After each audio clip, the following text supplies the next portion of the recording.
La iglesia está edificada sobre la gran verdad que proclamó Pedro, de que Jesús es el Cristo, el Mesías, el Hijo del Dios viviente, Dios mismo encarnado. Muy bien, vamos a leer el capítulo 4, Efesios capítulo 4, versículos 7 al 10. Dice así el texto sagrado: pero a cada uno de nosotros fue dada la gracia conforme a la medida del don de Cristo, por lo cual dice: subiendo a lo alto, llevó cautiva la cautividad, y dio dones a los hombres. Y eso de que subió, ¿qué es? Sino que también había descendido primero a las partes más bajas de la tierra. El que descendió es el mismo que también subió por encima de todos los cielos para llenarlo todo. Hasta aquí la gloriosa lectura de la palabra de Dios. He puesto por título a esta reflexión: los dones del Rey para su iglesia. Los dones del Rey, que es Cristo, para su iglesia. Después de tratar en los versículos 1 al 6 la unidad de la iglesia, esa unidad que es producida por el Espíritu Santo de Dios, amados hermanos, recordemos de que nosotros no podemos producir la unidad en la iglesia. Somos pecadores, somos débiles y no alcanzamos, ¿verdad? Todo es obra de Dios. La salvación es obra de Dios. La vida cristiana es la obra de Dios en el creyente. Y nosotros no podemos hacer nada por nuestras propias fuerzas, obras humanas. Todo es por gracia de Dios. La unidad de la iglesia es la consecuencia del poder, de la soberanía del Espíritu Santo de Dios. Es obra de Dios. Pero nosotros somos llamados, mis amados hermanos, somos llamados a preservar la unidad en la iglesia. ¿Cómo? Persiguiendo a Cristo. Amén. Siguiendo a Cristo en su carácter, en su humildad, en su mansedumbre, siendo humildes, siendo mansos, soportándonos unos a otros en amor. Y ahora Pablo, el apóstol Pablo, en esta porción que hemos leído, pasa a presentar la diversidad dentro de la unidad de la iglesia. La iglesia es una unidad, ¿verdad? Es un solo cuerpo, es un solo pueblo redimido por la sangre de Jesucristo. Pero en esta unidad, mis amados hermanos, existe una diversidad de miembros. Es un cuerpo con muchos miembros, tal como el apóstol Pablo expresa en Romanos capítulo 12. Romanos capítulo 12, versículo 4 y 5, dice así la Escritura. Romanos capítulo 12, versículos 4 y 5, leemos así: porque de la manera que en un cuerpo tenemos muchos miembros, pero no todos los miembros tienen la misma función, así nosotros, siendo muchos, somos un cuerpo en Cristo, y todos miembros los unos de los otros. El comentarista William Hendriksen dice lo siguiente: esta unidad de la iglesia, esta unidad permite la diversidad de dones entre muchos miembros de este cuerpo único. En realidad, dice Hendriksen, esta diversidad, lejos de destruir la unidad, la promoverá si se usa correctamente. Amén. Mis amados hermanos, cada creyente, cada hijo de Dios, cada persona que ha sido salva por pura gracia de Dios, tiene al menos un don. Un don. Hay cristianos, creyentes que tienen más de un don. Gloria a Dios por ello. Pero todo hijo de Dios, todo salvo, tiene como mínimo un don que ha recibido por la gracia de Dios. Pero no para provecho propio, no para jactancia personal, sino para el bien de la iglesia. Y esto lo vemos en 1 Corintios. Abra su Biblia en 1 Corintios, capítulo 12. Primera carta de Pablo a los Corintios, capítulo 12, versículo 4 al 7. Dice así el apóstol Pablo: ahora bien, hay diversidad de dones, pero el Espíritu es el mismo. Y hay diversidad de ministerios, pero el Señor es el mismo. Y hay diversidad de operaciones, pero Dios, que hace todas las cosas en todos, es el mismo. Pero a cada uno le es dada la manifestación del Espíritu para provecho. Para provecho. Versículo 11. Pero todas estas cosas las hace uno y el mismo Espíritu, repartiendo a cada uno en particular como Él quiere, de forma soberana. Esa es la idea. Esos dones que recibimos por pura gracia no son para nuestro deleite personal o provecho propio, es para la gloria de Dios, es para la edificación de su iglesia. Y Pablo habla de gracia. Es interesante que Pablo habla de gracia en vinculación con los dones. Versículo 7, Efesios 4:7. Pero a cada uno de nosotros fue dada la gracia conforme a la medida del don de Cristo. Ahora, ¿qué es gracia? ¿Qué es gracia? Bueno, todos sabemos bien que es el don inmerecido, ¿verdad? El regalo de Dios a hombres pecadores, miserables, reos de muerte, condenados al infierno. Merecíamos el infierno eterno, ¿verdad? Todos. Porque todos hemos pecado contra el Dios vivo y verdadero. Mis amados hermanos, a veces se presenta un Dios que no es el Dios de la Biblia.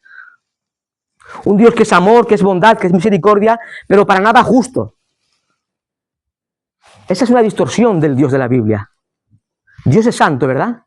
Él es santo, santo, santo, lo cual equivale a que es infinito en santidad. Dios aborrece el pecado. Dios castiga el pecado, porque Él es santo. El pecado es un ataque a la justicia y santidad del Dios verdadero. Y todos los seres humanos merecemos el infierno por nuestro pecado. Algunos dicen por ahí, ¿verdad?, en nuestra sociedad cotidiana, en el lenguaje cotidiano, este hombre era tan bueno que merece el cielo. Tiene el cielo ganado, ¿verdad? Sobre todo en los trabajos. Cuando estamos trabajando escuchamos a los compañeros decir, es tan bueno que tiene el cielo ganado. Mentira, tiene el infierno ganado por su pecado. El cielo no se gana. Cristo ganó el cielo. Amén. Para su pueblo. Y todo es por gracia, mis amados hermanos. Y cuando leemos las Escrituras nos encontramos con una gracia general o gracia común. Mateo 5:45. Dios hace salir su sol sobre malos y buenos. Amén. Y hace llover sobre justos e impíos. Aún los impíos se benefician de alguna forma del favor inmerecido de Dios. Porque se benefician del sol, de la lluvia. Pueden tener familia, pueden disfrutar de tiempos agradables, pueden respirar por la misericordia de Dios. Y Dios los podía enviar al infierno directamente por su pecado, pero Dios es paciente con ellos. Esa gracia común. Pero mis amados hermanos, esa gracia común no salva a nadie. No salva a nadie. Encontramos otro aspecto de la gracia de Dios, que es la gracia salvífica, la gracia que salva en Cristo Jesús. Recordemos que gracia es una definición del Evangelio en una sola palabra. Recordemos de que todo lo que tiene que ver con salvación y vida cristiana es consecuencia, es resultado de la gracia admirable de Dios. Amén. Y Pablo nos lo ha enseñado, ¿verdad? Capítulo 1, capítulo 2 y capítulo 3 de esta carta a los Efesios. Hemos sido escogidos desde antes de la fundación del mundo. En la eternidad pasada Dios escogió un pueblo para su gloria. Nos ha escogido en Cristo, nos ha predestinado, nos ha adoptado. En un momento histórico de nuestra biografía personal, nos llamó. Dios te llamó. Si estás en Cristo, Él te llamó de forma soberana. Un llamado irresistible, mis amados hermanos. Nos llamó y nos salvó y nos colocó ¿en quién? En Cristo. Él nos llamó, Él nos justificó ante el trono más sublime del universo, el trono de Dios. Él produjo el nuevo nacimiento en nosotros a través de la obra soberana del Espíritu Santo de Dios. Él nos santificó, ¿verdad? Nos apartó del mundo para su servicio y para su gloria. Él nos sustenta hoy en el presente, ¿verdad? A pesar de las pruebas, tribulaciones, angustias profundas que marcan nuestra alma, su gracia te sostiene. Su gracia nos sostiene en el presente, mis amados hermanos. Su gracia nos llevará a casa, a la ciudad celestial.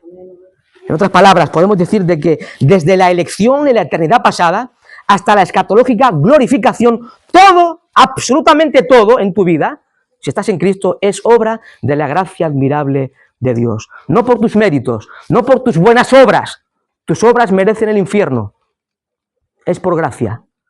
Sola gratia. Amén. Por pura gracia de Dios. No hay forma de ganar o merecer esta gracia de Dios. No hay forma. Dice un autor que gracia es el acto soberano que se genera por la motivación exclusiva de Dios para dar. La gracia es entrega de Dios. Su gracia, mis amados hermanos, no solamente nos salva, también nos capacita. Y este es el sentido que tiene el término gracia en este contexto de Efesios 4:7. Esta sublime gracia que en un día nos salvó, que perdonó todos nuestros pecados en Cristo Jesús, es la gracia que capacita al creyente hoy para desarrollar sus dones para la gloria de Dios y bendición de la Iglesia. Todos los creyentes, hemos dicho al principio, tenemos como mínimo un don que debemos poner al servicio de Dios y de su Iglesia. No es para ti el don, ¿eh? No es para guardar el don. ¿Mm? No, esto es mío, esto yo lo guardo como oro en paño, no. No es tuyo el don, es de Dios el don, que te lo ha dado por pura gracia, para servir a los hermanos, para edificar a la Iglesia de Cristo. Pero a cada uno de nosotros fue dada la gracia conforme a la medida del don de Cristo. Versículo 8, un texto un poco complejo, ¿verdad, Fernando? Por lo cual dice, subiendo a lo alto, llevó cautiva la cautividad y dio dones a los hombres. ¿Qué es esto? Llevó cautiva la cautividad. La Biblia de las Américas lo traduce de la siguiente forma. Llevó cautiva una hueste de cautivos. Creo que es más interesante esta versión, ¿verdad? Llevó cautiva una hueste de cautivos. El pastor y teólogo John MacArthur dice que en los siguientes versículos el apóstol Pablo nos enseña cómo Cristo ganó el derecho de dar dones. Y esto de que dice el texto en el versículo 8 que subiendo a lo alto llevó cautiva la cautividad, etcétera, etcétera, es una cita del Salmo 68. Pablo está citando el Salmo 68 y lo está llevando a la aplicación a Cristo, en su obra. El Salmo 68 lo cita el apóstol Pablo para mostrar que Cristo, el Rey, recibió el derecho para otorgar dones a su pueblo, dones a su iglesia. Según los especialistas, los grandes eruditos, el Salmo 68 es una especie de himno de victoria, es un himno de victoria compuesto por el rey David, donde celebra la conquista de Dios sobre los jebuseos, segundo libro de Samuel, capítulo 6. Y todos bien sabemos, hemos leído libros, hemos visto alguna serie o cualquier cosa, donde vemos que en el mundo antiguo, los romanos, los griegos y otros, cuando un rey obtenía victoria sobre otro rey, traía los despojos de guerra, ¿verdad? ¿Os acordáis de haber visto alguna serie de estas? En el mundo antiguo, cuando un rey o un general vencía a otro rey, traía los despojos de guerra y también traía a los prisioneros enemigos para exhibirlos en un desfile en señal de triunfo ante el pueblo. Esta imagen es aplicada a Cristo en este texto. Cristo, el Rey de Reyes, el Señor de Señores, Él triunfó en la cruz. Se presenta a Cristo como triunfante, como un rey victorioso que regresa de la guerra en la tierra a la gloria, a la ciudad celestial, con el botín y trofeos de su gran victoria en la cruz del Calvario. Jesús, mis amados hermanos, Cristo, con su muerte expiatoria, con su muerte sustitutiva, con su muerte redentora en la cruz del Calvario y su resurrección gloriosa al tercer día de entre los muertos, derrotó, conquistó a Satanás, derrotó al pecado y a la muerte. Eso lo logró Cristo en la cruz del Calvario. Desde la perspectiva humana, fue un fracaso, ¿verdad? La cruz de Cristo. Un judío de la parte norteña de Israel, la parte de Galilea, donde no había nadie que destacara en el conocimiento teológico o judaico, un simple, entre comillas, carpintero de la Galilea, que se hace ser Dios y Mesías, muere como el peor de los criminales, como el peor de los malhechores, en una cruz. Allí acabó, ¿no? Todo. Mis amados hermanos, veamos lo que realmente ocurrió en esa bendita cruz del Calvario. Abra su Biblia en Colosenses. Colosenses capítulo 2. Colosenses capítulo 2, versículos 14 y 15.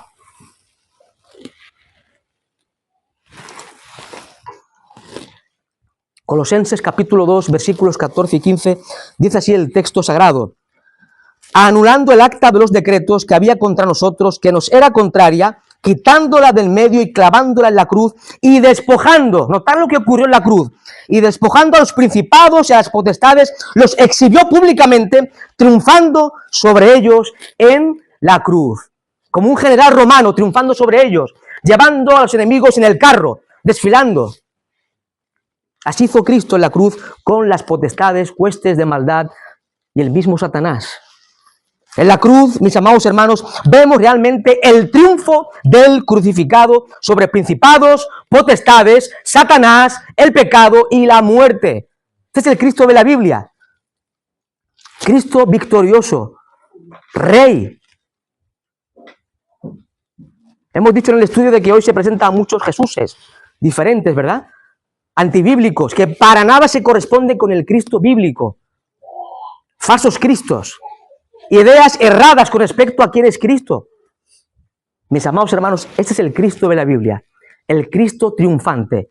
El Cristo que murió en la cruz del Calvario por nuestros pecados y compró verdadera redención para su pueblo.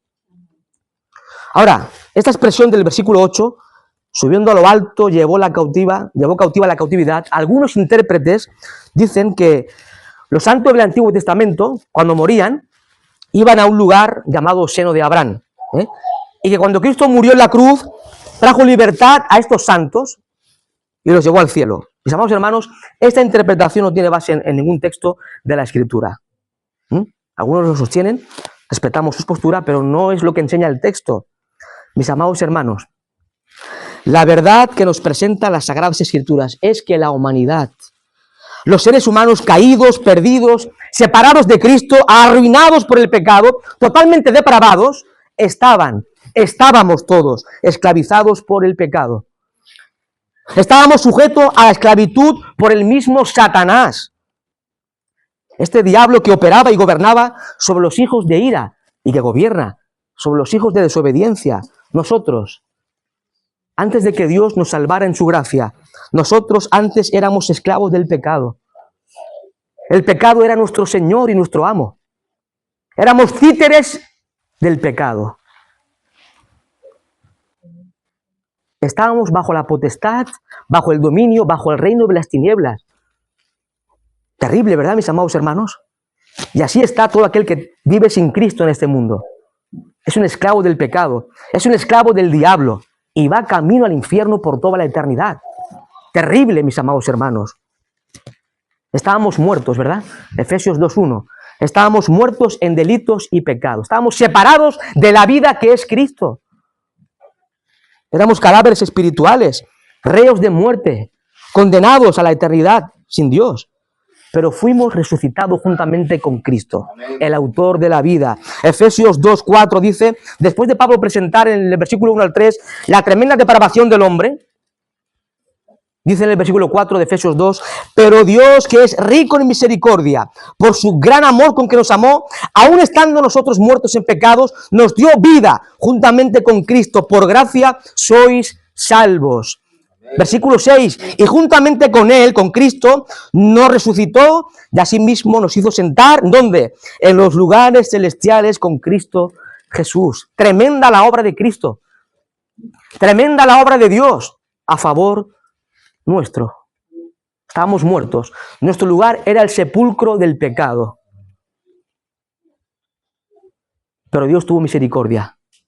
Él vino a nuestro encuentro, no nosotros a Él. El hombre no puede buscar a Dios.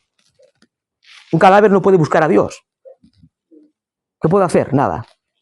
Así estábamos todos. Así están los que no tienen a Cristo. Muertos en delitos y pecados. Pero el Señor vino a nuestro encuentro. Extendió su mano de gracia y misericordia y nos dio vida. Vida en unión vital con el autor de la vida, que es Cristo. Y ahora, a través de la obra perfecta de Cristo, a nuestro favor, ya no somos esclavos del pecado. Si estás en Cristo, mi amado hermano, ya no eres esclavo del pecado. Eres esclavo de Cristo. Colosenses 1:13 nos enseña que hemos sido trasladados de las tinieblas al reino ¿de dónde? ¿O de quién? Al reino de su amado Hijo. Dios, con su omnipotencia y soberanía, nos ha tomado de la pechera y nos ha trasladado al reino de Cristo. Ahora somos súbditos de Cristo. Cristo es nuestro rey. Nosotros somos simples esclavos de Cristo. Y como consecuencia, mis amados hermanos, debemos vivir según la ética establecida por Cristo en el Sermón del Monte, la ética del reino de los cielos. Vivir según las pautas éticas del reino de Dios. Ya no podemos vivir como a nosotros nos parezca mejor, según nuestra propia cultura o forma de ver las cosas, cosmovisión. Según Cristo, según su palabra, según sus mandamientos. Hemos sido trasladados al reino de Cristo. Somos siervos de Cristo y siervos de la justicia. Romanos capítulo 6. Cristo vino a este mundo ¿para qué? Bueno, Cristo se encarnó para revelar a Dios, ¿verdad? Juan 1:18, dice el autor sagrado, a Dios nadie le vio jamás. El unigénito Hijo que está en el seno del Padre, Él le dio a conocer, ha hecho la exégesis del Padre. Bien. Cristo con su persona y obra nos ha revelado a Dios. Y cuando vemos a Cristo, vemos al Dios invisible hecho visible. Él es Dios eterno encarnado, Dios verdadero hecho hombre. Dios, habiendo hablado muchas veces en otro tiempo a los padres por los profetas, en estos postreros días nos ha hablado por el Hijo. Por tanto, ya no hay más revelaciones. Que nadie le venga con el cuento de que Dios le ha revelado. Es mentira. Y eso lo decimos con la autoridad de la palabra de Dios. Cristo es el máximo consumador de la revelación de Dios. Es el máximo exégeta y revelador de Dios. Y Él vino para darnos a conocer a Dios. Él vino también para llevar a cabo la salvación del hombre perdido. Lucas 19:10. El Hijo del Hombre vino a buscar y salvar lo que se había perdido. Pero también Cristo vino al mundo para destruir por medio de la muerte al que tenía el imperio de la muerte, esto es el diablo. Así lo expresa Hebreos capítulo 2, versículos 14 y 15. Mis amados hermanos, el Verbo eterno de Dios en la encarnación se solidarizó con los hombres para poder morir por ellos. Luego se ofrece en sacrificio por los pecados de los hombres para librarlos. Cristo debía ser verdadero Dios para que su sacrificio fuese perfecto, suficiente y aceptado por el Padre. Pero Cristo debía ser verdadero hombre para ser nuestro sustituto y representante ante Dios. Amén. Y recordemos algo importante. Dios ha dado un pueblo al Hijo. Dios Padre le ha hecho un regalo al Hijo, su pueblo. Así lo expresa Cristo en la oración intercesora. Juan capítulo 17, versículo 6. Juan 17:6, dice Cristo al Padre, he manifestado tu nombre a los que del mundo me diste. Tuyos eran y me los distes. Mis amados hermanos, este pueblo escogido por Dios en soberanía es el trofeo, oiga bien, es el trofeo de victoria que Cristo compró, que Cristo alcanzó, que Cristo liberó en la cruz del Calvario. Amén. Los cautivos somos nosotros. Éramos cautivos del pecado. Cristo nos ha llevado como cautivos suyos en esa cruz del Calvario. Por tanto, somos esclavos de Cristo. Gloria a Dios, ¿verdad? La verdadera libertad consiste en ser esclavos de Cristo. Amén. Solamente si Cristo nos da libertad, seremos libres verdaderamente. Todos aquellos que han sido escogidos, aquellos que han creído en Cristo, los salvos por gracia, somos esa cautividad que Cristo, el Rey vencedor, desata, libera y lleva consigo. Así como los conquistadores de la antigüedad, del mundo antiguo, tras la victoria, distribuían el botín a sus súbditos, Cristo, este Rey glorioso, este Rey victorioso, toma esos trofeos que ha ganado y los reparte en su reino glorioso. Después de que Cristo muriera, resucitara y ascendiera a los cielos, Cristo envió su Espíritu Santo. Y con la venida del Espíritu Santo, vinieron los dones para la iglesia, para edificación de la iglesia, para bendición de la iglesia, para gloria del Rey. Y eso de que subió, ¿qué es? Sino que también había descendido primero a las partes más bajas o a las profundidades de la tierra, dice otra versión. Descendió a las profundidades de la tierra.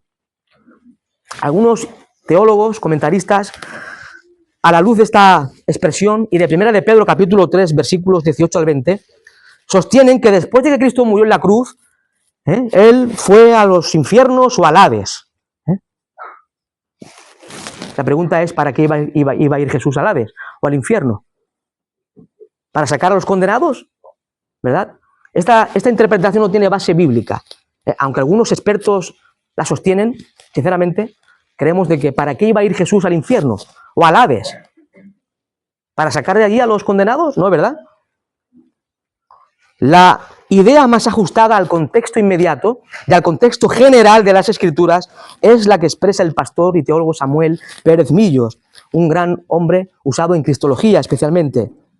Dice así este autor: el Verbo de Dios, en su descenso desde los cielos hasta la cruz, entró mediante el estado de humillación a la condición más baja del más bajo de los seres humanos para salvar al más perdido de los pecadores. Y esto lo vemos, mis amados hermanos, en Filipenses capítulo 2, versículos 5 al 8, donde se describe la humillación de Cristo. La humillación de Cristo en su descenso a este mundo. Haya pues en vosotros este sentir que hubo también en Cristo Jesús, el cual siendo en forma de Dios, no estimó el ser igual a Dios como cosa que aferrarse, sino que se despojó a sí mismo, tomando forma de siervo, hecho semejante a los hombres, y estando en la condición de hombre se humilló a sí mismo, haciéndose obediente hasta la muerte, y muerte de cruz. Tremenda la humillación de Cristo, el Rey de la Gloria, dejando su trono para venir a servir al hombre.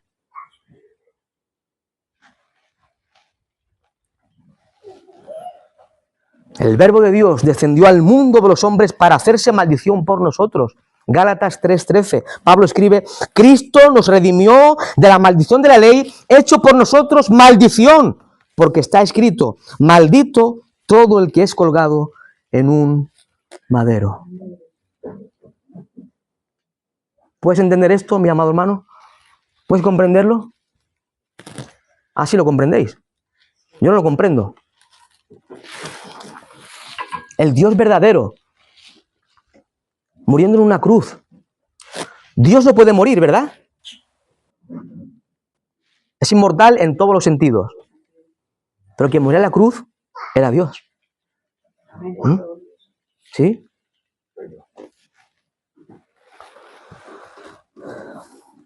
Un autor dice lo siguiente, unas palabras que me encantan, un tanto extrañas y filosóficas, pero en la cruz, el que existía en forma de Dios asume la situación del hombre bajo las consecuencias del pecado.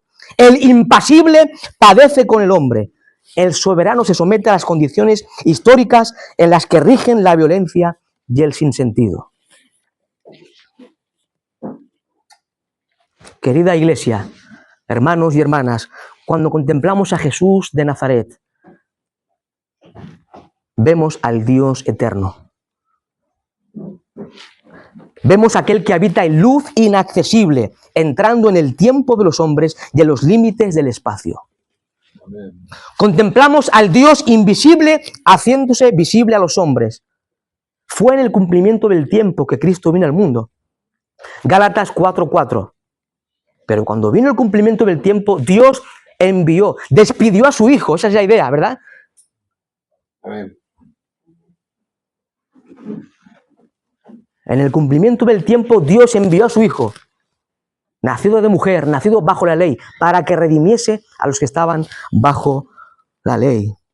Fue en ese momento el clímax de las edades, fue el clímax de la historia, cuando el Verbo eterno vino al mundo para llevar a cabo la redención del hombre, para hacer posible la reconciliación entre el Dios santo y el hombre pecador, para extender un puente entre el Dios infinito en santidad y el hombre impío, para dar libertad verdadera a los cautivos.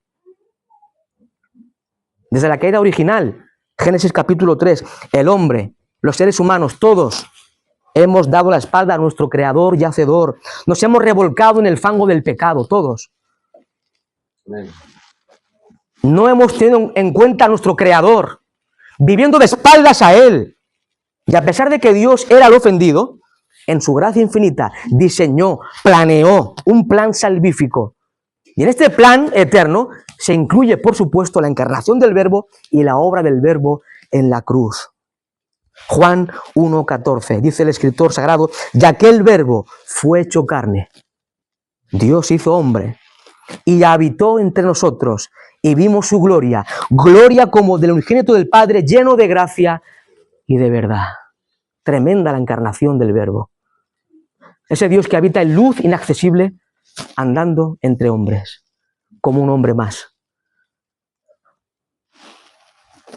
Erich Sauer, un teólogo alemán, en su libro El triunfo del crucificado, trata acerca de esto, dice así: fue entonces que se realizó el sublime hecho más allá de la comprensión del hombre. El Hijo de Dios dejó el esplendor del cielo para hacerse realmente hombre. En la encarnación, el Hijo de Dios, sin mengua de su deidad absoluta, entró en los límites del tiempo y del espacio que corresponden a la criatura. La encarnación del Hijo de Dios descubre el fundamento divino de todo cuanto existe, pues es Señor y soberano de toda la historia. Este Rey soberano se designa a entrar él mismo en las páginas de la historia.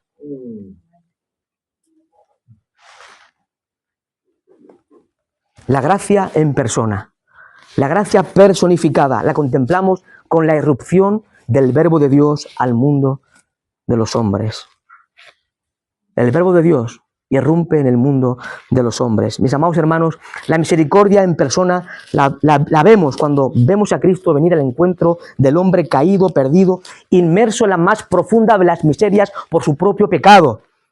Y este Cristo glorioso vino al mundo y pasó tu miseria por su corazón y se inclinó con su mano de amor y gracia para sacarte de ese lodo de pecado, proveyendo verdadera redención para su pueblo.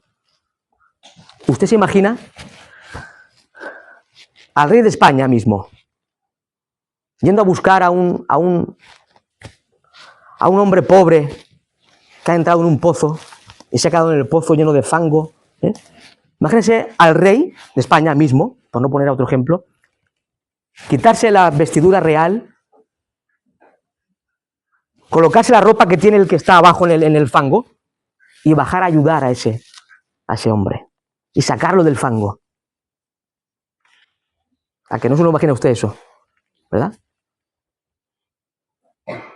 Eso es lo que Cristo hizo, el Rey de la gloria, despojándose de su gloria, despojándose de sus riquezas para enriquecernos a nosotros.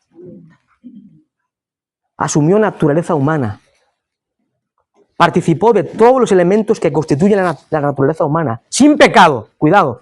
Cristo es impecable, no pecó ni podía pecar porque es Dios, y Dios no puede pecar. Pero Él sufrió la consecuencia del pecado, de hecho murió en la cruz. Él fue tentado en todo, pero sin pecado. Él sufrió las tentaciones también que sufrimos nosotros, el sufrimiento, las pruebas, el dolor, como hombre verdadero. Fue en la cruz del Calvario, mis amados hermanos, donde se manifestó de forma especial, como nunca antes en la historia de la redención, el amor de Dios hacia los hombres. Romanos 5:8. Dios muestra su amor para con nosotros en que, siendo impíos, pecadores, ¿verdad?, Cristo murió por nosotros. Y cuando te acercas a la cruz, contemplas al Cristo impecable, al santo, inocente, impecable Cristo, cargando con tus pecados, ocupando tu lugar y muriendo a favor tuyo y mío, siendo Él mismo objeto de la ira del Padre, por ti y por mí, haciéndose maldición por nosotros. Gálatas 3:13. Solamente podemos decir sublime gracia de Dios. Cristo vino al mundo. Cristo descendió al mundo para salvar a los hombres del infierno. Si aquí hay alguien que no tiene a Cristo como Salvador y Señor en su vida, debes saber que estás bajo la ira de Dios.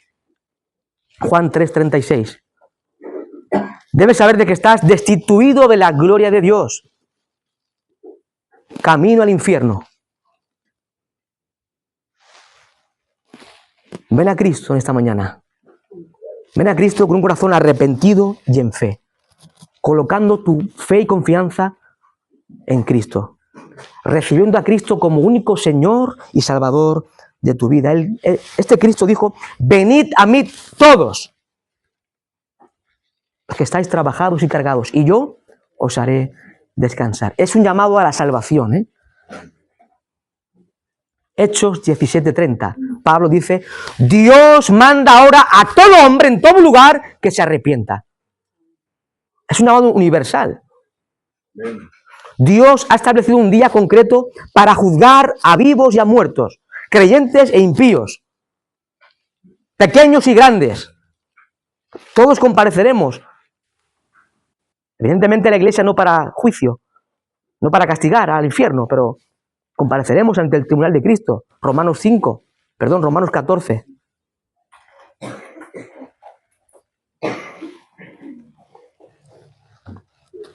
Hay un texto en Isaías, capítulo 55:1.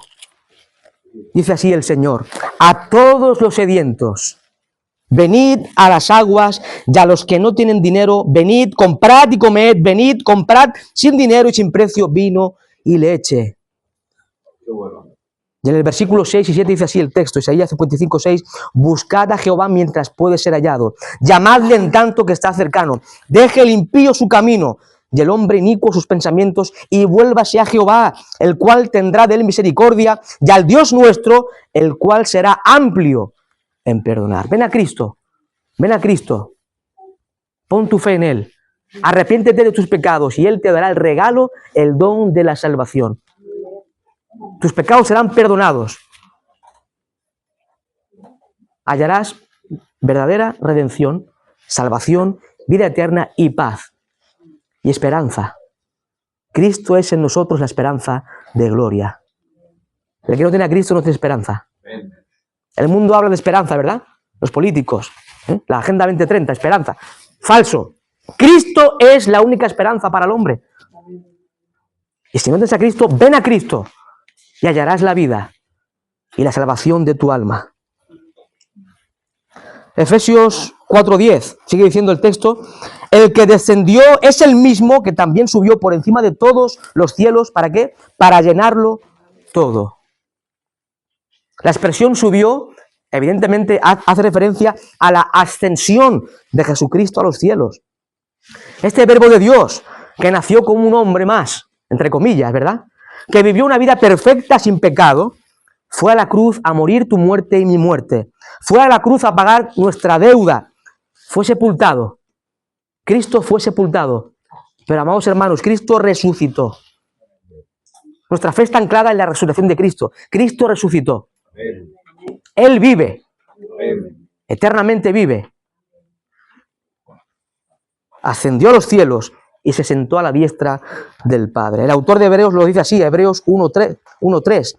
Habiendo efectuado la purificación de nuestros pecados por medio de sí mismo, se sentó a la diestra de la majestad en las alturas. El que descendió a las partes más bajas de la tierra y fue visto sin atractivo es el Rey de Gloria, es el Rey de Reyes, es el Señor de los señores. Mis amados hermanos, tras concluir su obra redentora en este mundo, Cristo se sentó a la diestra del Padre. Lugar de honor, lugar de poder, lugar de soberanía. Ese es el Cristo exaltado. Se humilló, ¿verdad? Pero fue exaltado hasta lo sumo. Filipenses 2:9. Por lo cual Dios también le exaltó hasta lo sumo y le dio un nombre que es sobre todo nombre, para que en el nombre de Jesús se doble toda rodilla de los que están en los cielos y en la tierra y debajo de la tierra, y toda lengua confiese que Jesucristo es el Señor, para gloria de Dios Padre. Todos los seres humanos un día se postrarán ante el Rey de Reyes. Este versículo se cumplirá en un momento escatológico. Nosotros, los que tenemos a Cristo, nos postraremos de rodillas reconociendo su soberanía absoluta. Pero los impíos, antes de ser echados al lago de fuego, se postrarán ante el Rey de la Gloria, reconociendo su soberanía, reconociendo su señorío. Él fue humillado, Él se humilló a sí mismo, Él fue exaltado hasta lo más alto. Hasta lo más alto. Este Cristo que es Señor, que es Rey soberano, es Señor de la Iglesia, Señor del universo, el que sustenta todas las cosas con el poder de su palabra, el que está por encima de todas las cosas, por encima de todo lo creado, como Señor y dueño absoluto de todas las cosas. Él es el juez que ha de juzgar a todos los hombres, vivos y muertos. Es el Cristo de la Biblia, amados hermanos. Amén. Es el Cristo de la Biblia. Ahora, a la luz de todo esto expuesto, vemos de que el objetivo de Pablo en esta porción, siguiendo con el hilo de contexto, es explicar que el pago hecho por Cristo, del precio infinito que fue para él, venir a la tierra y padecer la muerte a nuestro favor y en nuestro lugar, le cualificó para ser exaltado por encima de todos los cielos hasta el trono de Dios con el fin, con el propósito de ¿qué? De dar dones a su pueblo, de dar dones a su iglesia. Es el contexto de este texto. Fue exaltado, fue humillado, fue exaltado. No solamente para salvarnos, mis amados hermanos, para darnos dones, para edificación de su pueblo. Este es el contexto de los dones, ¿eh? Y a veces no se da importancia a los dones. Se llevan a los extremos. Querida iglesia, a la luz de todo esto que hemos visto, debemos mostrar gratitud. Gratitud ante nuestro Señor Jesucristo. No solo nos ha librado del dominio del pecado y de Satanás, no solo compró nuestra redención en la cruz del Calvario, también nos ha regalado dones. Dones para su gloria y para edificación de su iglesia, mis amados hermanos. Recordemos que éramos esclavos del pecado, de Satanás, pero tras la cruz del Calvario, somos los cautivos que Cristo liberó. Somos los cautivos que Cristo liberó. Ahora debemos vivir para Él. ¿Sí? Debemos vivir para su gloria. Una vida de entrega total, no parcial. Cuidado. Una vida de entrega total a este Rey que nos liberó de la esclavitud. A este libertador que nos libertó de la muerte y del pecado. Debemos, por tanto, vivir una vida de obediencia a Él. El que ama a Cristo guarda su palabra, ¿eh? Juan 14. Hay muchos por allí que dicen, no, yo amo a Cristo, y viven como impíos miserables. No han conocido a Cristo.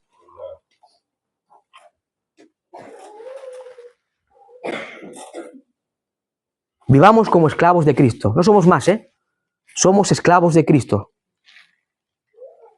Reconozcamos el señorío de Cristo sobre nuestras vidas en todas las áreas de ella. Mis amados hermanos, usemos, oigan bien, a Cristo le ha costado mucho ganar dones para su iglesia. Usemos, por tanto, nuestros dones que Cristo nos ha regalado para su gloria. Otra cosa importante, debemos tener actitud de gozo y contentamiento con el don que hemos recibido de parte de Cristo. ¿Sí? Esto a veces no pasa, ¿verdad? No, es que yo quiero ser pastor. Yo quiero ser el maestro. Yo quiero ser el que se ve más. No el mejor don, sino el más vistoso. ¿Verdad? Todos quieren eso, ¿verdad? El don que más se ve. Y empiezan a quejarse contra Cristo, en cierta forma, por el don que han recibido de parte de Él. Ay, Dios. ¡Qué necedad, mis amados hermanos! Quizás quieres ser pastor o maestro o teólogo, lo que sea.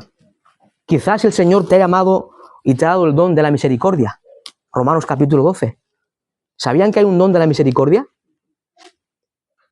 A ver, todos somos llamados a ser misericordiosos. Lucas 6. Sed misericordiosos como vuestro Padre Celestial es misericordioso, es cierto. Pero en Romanos 12 hay un don concreto de misericordia. Y esto creo que todos lo hemos visto. Hay hermanos que tienen una capacidad especial de compadecerse de los demás. Es el don de la misericordia. El don de servicio. Romanos 12 lo enseña. Todos somos llamados al servicio, cuidado. Imitando a Cristo, ¿verdad? Aquí nadie es Señor, ¿eh? El Señor es Cristo. Somos siervos de Cristo. Y si Cristo, siendo el Rey, sirvió, nosotros somos llamados a seguir las pisadas de Cristo. Una vida de entrega en servicio a Dios y a su pueblo. Pero hay hermanos que tienen un don concreto de servicio. Y los ves que son más serviciales que ningún otro en la congregación. Son dones que Cristo ha dado a su pueblo para ayuda, para el bien de los demás. Mis amados hermanos, usemos nuestro don para la gloria del Rey. No para tu deleite personal. Nota lo que dice Pedro. Primera de Pedro 4:10. Primera de Pedro 4:10 dice: cada uno según el don que ha recibido, ministre a los otros como buenos administradores de la multiforme gracia de Dios. Si alguno habla, hable conforme a las palabras de Dios. Si alguno ministra, ministre conforme al poder que Dios da, para que en todo sea Dios glorificado por Jesucristo, a quien pertenecen la gloria y el imperio por los siglos de los siglos. Amén. ¿Cómo usas tus dones en la congregación? ¿Para verte o para ser de bendición al hermano? Ese es el propósito de los dones. Mis amados hermanos, a la luz de este texto que hemos visto, ese verbo de gloria que descendió a lo más bajo, que ganó nuestra victoria en la cruz y que fue exaltado, debemos exaltar a Cristo. Debemos exaltar a Cristo no solamente con nuestros labios, con nuestras vidas. La pregunta, ¿cómo estás viviendo? ¿Cómo vives? Examina tu corazón, querido hermano. ¿Estás viviendo para la gloria de aquel que te libró de la muerte? ¿Estás viviendo para exaltar a este Cristo glorioso? Exaltemos a Cristo. Y en último lugar, imitemos a Cristo. Él se humilló. Bajó a las profundidades de la tierra, a lo más bajo de la tierra. Dejó su trono. Se quitó el delantal o el manto de la realeza y se ciñó el delantal de esclavo para servir. Él fue siervo. Imitemos esta actitud de servicio. El Hijo del Hombre no vino para ser servido, sino para servir y dar su vida en rescate por muchos. Sigamos este ejemplo. Imitemos esta vida de servicio, mis amados hermanos. Y todo siempre, oigan bien, para la gloria de este Rey glorioso. A Él la gloria, eternamente y para siempre.